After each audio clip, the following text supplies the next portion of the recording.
देश में कोरोना संक्रमण के मामले लगातार बढ़ रहे हैं, बल्कि अब ये मामले 1,84,000 से ज़्यादा आ गए।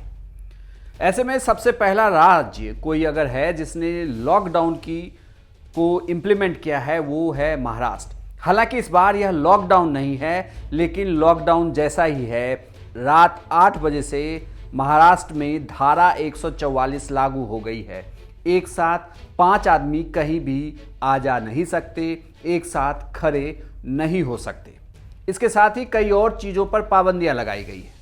आप सोच रहे होंगे कि महाराष्ट्र के लॉकडाउन से हम बिहार के लोगों का क्या लेना देना, बिहार के लोगों का या झारखंड के लोगों का इस पर क्या फ़र्क पड़ता है, तो वो भी मैं आपको बताऊंगा। नमस्कार, मैं हूं इंद्र मोहन, आप देख रहे हैं बिहार तक। महाराष्ट्र में बहुत बड़ी संख्या में बिहार के लोग रहते हैं, या सीधे तौर पे कहें तो प्रवासी मजदूर जो बिहार से पलायन करके दूसरे राज्य में जाकर काम करते हैं, उसमें से एक राज्य महाराष्ट्र है जहां पर यह संख्या सबसे ज़्यादा है।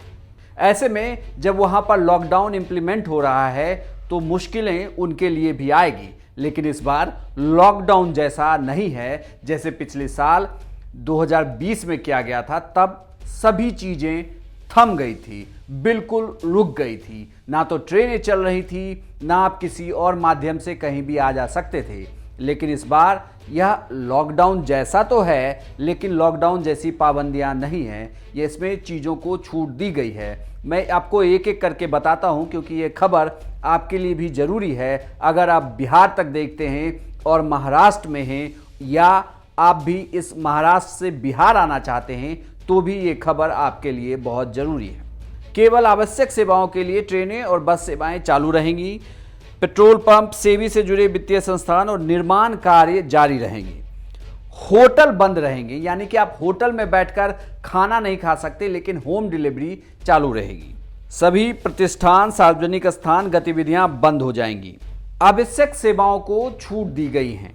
सभी पूजा स्थल, स्कूल, कॉलेज, निजी कोचिंग क्लासेस, सैलून और ब्यूटी पार्लर भी 1 मई की सुबह 7 बजे तक बंद रहेंगे। सिनेमा हॉल, थिएटर, ऑडिटोरियम, मनोरंजन पार्क, जिम, स्पोर्ट्स कॉम्प्लेक्स भी बंद कर दिए गए हैं। तमाम फिल्मों की शूटिंग भी बंद रहेगी। आवश्यक सेवाओं को छोड़कर सभी दुकानें, मॉल, शॉपिंग सेंटर बंद रहेंगे।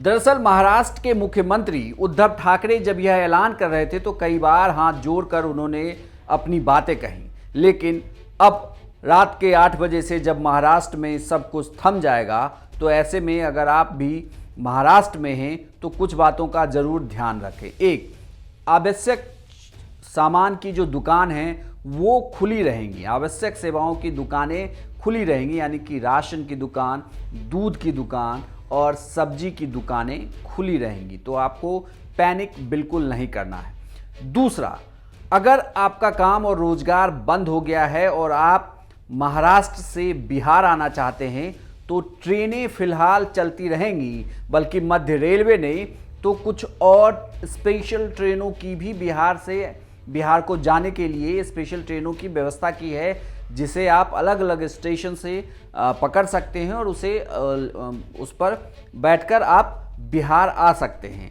लेकिन वही शख्स स्टेशन पे आएगा जिसके पास रिजर्वेशन का टिकट हो और उसे स्टेशन 1.5 घंटे पहले पहुंचना होगा। अगर आप फ्लाइट से सफ़र करने वाले हैं किसी ज़रूरी काम के लिए, अगर आप बिहार आना चाहते हैं, तो थोड़ी सी नियमों में तब्दीली है। दरअसल पटना में जो 3 राज्य हैं, महाराष्ट्र, केरल और पंजाब से आने वाले जो लोग हैं, वो एयरपोर्ट पर उनकी संख्या काफ़ी ज़्यादा है। ऐसे में उनका वहाँ पर टेस्ट कराना थोड़ा मुश्किल हो रहा था, जिसके बाद अब ये फैसला लिया गया है कि ये जो लोग दूसरे राज्यों से आएंगे, यानी कि महाराष्ट्र, केरल और पंजाब से आने वाले लोगों को अपने राज्यों में ही RT-PCR टेस्ट करा के आना होगा। उसकी रिपोर्ट निगेटिव पास में लेकर आनी होगी और यह रिपोर्ट 72 घंटे पहले की ही होनी चाहिए। उसके बाद ही उन्हें राज्य में एंट्री दी जाएगी।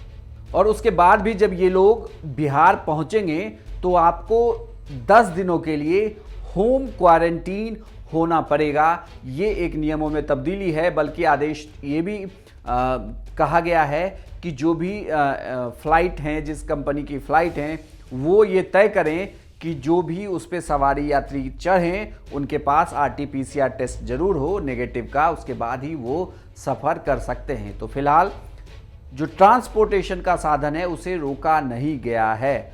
बसें ज़रूरी सेवाओं के लिए चलती रहेंगी, ट्रेनें चलती रहेंगी और आप अगर यात्रा करने वाले हैं तो आप यात्रा कर सकते हैं। सिर्फ ये कहा गया है कि जो टैक्सी है उसमें 50 जो टोटल सीटें हैं उसके 50% ही लोग बैठेंगे और एक ऑटो में ड्राइवर को लेकर सिर्फ 3 ही लोग महाराष्ट्र में सफ़र कर सकते हैं। महाराष्ट्र के कई शहरों के रेलवे स्टेशनों पर बिहार आने के लिए या दूसरे राज्यों में जाने वाले लोगों की भीड़ काफ़ी ज़्यादा बढ़ गई है। हालांकि ये अब तय कर दिया जा रहा है कि धीरे धीरे इन राज्यों के लिए स्पेशल ट्रेनों को खोले जाएं, जिसके बाद इन लोगों की आवाजाही में कोई दिक्कत ना हो। लेकिन एक समस्या तो ज़रूर है कि लॉकडाउन होने पर, लॉकडाउन एप्लीकेबल होने के बाद कुछ लोगों के को रोज़गार की तो ज़रूर दिक्कत आएगी। ऐसे में कैसे ये लोग महाराष्ट्र में रह पाएंगे, उनके लिए ज़रूर मुश्किल है और इसी मुश्किल का हल उनको शायद यही लगता है कि वो अपने घर वापस लौट आएँ, बिहार वापस लौट आएँ, जहाँ वो अपने घर में, गांव में आराम से रह सकें। तो इसलिए ये अफरा तफरी भी है। लेकिन रेलवे ने ये कहा है कि ट्रेनों की व्यवस्था की जा रही है, कुछ स्पेशल ट्रेनें दी भी गई हैं